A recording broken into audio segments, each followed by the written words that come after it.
살롬.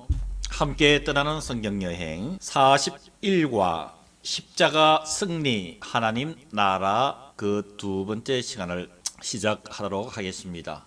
지난주에는 예수님께서 십자가 위에서 말씀하셨던 즉 가상 7연에 대해서 살펴보았고요. 오늘은 계속 이어서 예수님의 십자가 사건의 의미가 무엇인가. 이 예수님의 십자가 사건은 제사장 나라라는 그릇이 더 큰 하나님의 나라라는 그릇에 담겨지게 되는 사건입니다. 그래서 이 예수님의 십자가 사건을 우리는 5대 3대 5라는 성경 공식을 통해서 살펴보려고 합니다. 자, 5대 3대 5의 이 내용이 무엇인가 차근하게 살펴보겠습니다. 먼저 5라는 의미는 바로 제사장 나라의 그릇. 지금까지 구약 시대에 이 나라는 바로 제사장 나라를 추구하는 것이었죠. 6월절 어린 양으로 시작한 나라였습니다. 두 번째, 하나님의 용서가 있는 나라였죠.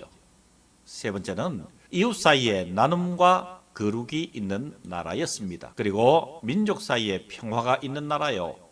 장자와 성전으로 이끄는 나라라. 이러한 제사장 나라가 주변에 강대한 제국들과 대립되어 있으면서 그 제국들을 무너뜨리게 되는 제사장 나라, 이 5가지의 정체성이 바로 5라는 개념입니다. 자, 이러할 때에 3이라는 의미는 예수님의 3가지의 선언을 이야기를 합니다. 예수님은 이 십자가 사건을 통해서 늘 기록된 바라고 말씀을 하셨죠. 예수님께서 순간적으로 그때 행하셨던 생각과 행동이 아니라 구약 39권에 미리 기록해 주신 바로 기록된 바 그 말씀의 성취라고 볼 수가 있는 것이죠. 이러한 의미는 율법과 선지자는 요한까지라, 그리고 다 이루었다라고 선언하신 그 말씀을 통해서 이 제사장 나라를 마무리하며 하나님 나라를 이뤄가는 것이죠. 그것이 바로 뒷부분의 5의 개념입니다. 여러분, 이 그림을 보시면은 앞에 있는 이 제사장 나라, 이 5가지의 정체성을 가지고 있는 제사장 나라가 큰 그릇인 하나님의 나라에 담겨지게 되는 것이죠. 이 그림을 다시 한번 보시기를 바랍니다. 이 제사장 나라가 큰 그릇인 하나님의 나라에 담겨지게 된다. 이게 어떤 의미일까요? 첫 번째, 하나님의 어린 양으로 시작한 나라가 하나님 나라입니다. 두 번째, 하나님을 아버지라 부르는 나라입니다. 세 번째, 한 영혼이 천하보다 소중한 나라. 네 번째, 십자가를 통해서 완성되는 나라. 다섯 번째, 제자와 교회로 이끄는 나라가 하나님 나라라. 이런 의미로 성경의 공식은 5대 3대 5로서 예수님 십자가 사건의 전후를 이렇게 정리를 하고 있습니다. 이 제사장 나라 그릇이 더 큰 하나님 나라 그릇에 담긴 사건이다. 이렇게 이해하시면 되겠습니다. 자, 이러한 십자가 사건이 일어나게 된 것은 바로 하나님의 사랑 때문입니다. 하나님은 사랑이시기 때문이라. 왜 이러한 십자가 사건이 일어났는가? 하나님 아버지의 아들을 향한 사랑의 표현이 담겨져 있습니다. 여러분 잘 아시다시피 아브라함이 독자 이삭을 번제로 바치는 사건이 모리아 산에서 행해졌지요. 창세기 22장 12절에 의하면 네가 네 아들 내 독자까지도 내게 아끼지 아니하였노니 내가 이제야 내가 하나님을 경외하는 줄을 아노라. 그리고 구약시대에는 용서받는 길은 오직 제사와 절기, 명절을 통한 것이었습니다. 레위기 1장 4절에 의하면 그는 번제물의 머리에 안수할지니 그를 위하여 기쁘게 받으심이 되어 그를 위하여 속죄가 될 것이라. 이러한 모리아산에서 아브라함을 통해서 드려진 이 번제의 그 의미는 2000년 동안 이어지게 됩니다. 모리아산 사건 2000년 이후에 갈보리 산에서 하나님의 독생자 예수님이 친히 번제물이 되신 사건을 성경에 이렇게 기록하고 있습니다. 로마서 8장 32절에 의하면 자기 아들을 아끼지 아니하시고 우리 모든 사람을 위하여 내주시니가 어찌 그 아들과 함께 모든 것을 우리에게 주시지 아니하시리까. 하시겠느냐. 용서받는 길은 구약시대에는 오직 제사와 절기와 명절을 통해서 이루어졌지만 예수님의 십자가 사건을 통하여서 우리 인류가 용서받는 길은 오직 예수의 이름으로만 가능하다. 히브리서 9장 28절에 이렇게 기록하고 있습니다.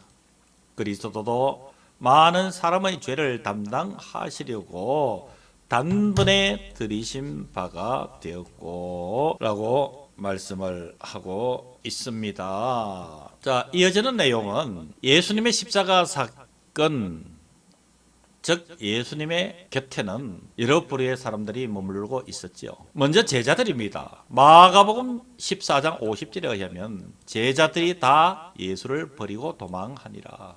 도망한 제자들. 두 번째 예수님 곁에는 대제사장들이 동원한 세력에 의해서 무력하게 침묵하고 있는 호산나를 외친 군중들입니다. 세 번째 예수님 곁에는 십자가의 고통과 영광을 함께한 여인들이 있습니다.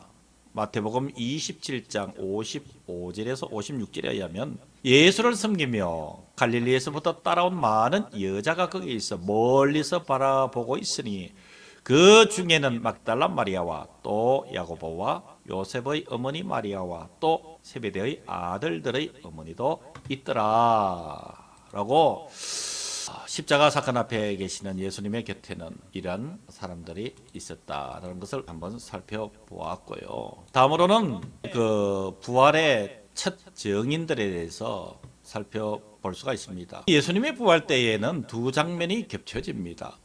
부활의 증인을 매수하는 부류들이었습니다. 마태복음 28장 11절에서 14절에 의하면 예수님의 부활을 숨기기 위해서 경비병중 몇이 성에 들어가 모든 된 일을 대제사장들에게 알리니 그들이 장로들과 함께 모여 의논하고 군인들에게 돈을 많이 주며 이르되 너희는 말하기를 그의 제자들이 밤에 와서 우리가 잘 때 그를 도둑질하여 갔다 하라. 만일 이 말이 총독에게 들리면 우리가 권하여 너희로 근심하지 않게 하리라 라고 하는 부활의 증인을 매수한 무리들. 반면에 부활의 증인이 누리는 기쁨도 있습니다. 여인들이지요. 그 여자들이 무서움과 큰 기쁨으로 빨리 무덤을 떠나 제자들에게 알리려고 다름질했다. 예수님께서 그들을 만나서 평안하냐 묻기도 하셨지요. 그때 여인들이 예수님의 발을 붙잡고 경배하니 예수님께서 무서워하지 말라. 가서 내 형제들에게 갈릴리로 가라 하라. 거기서 나를 보리라고 말씀하신 마태복음 28장 8절의 말씀을 들 수가 있습니다. 자, 이제 40일간 마지막으로 이렇게 부활하신 예수님은 40일 동안 이 땅에 계시다가 승천하시죠. 이 모습처럼. 그러시면서 모든 민족을 세상에 파송하시게 됩니다.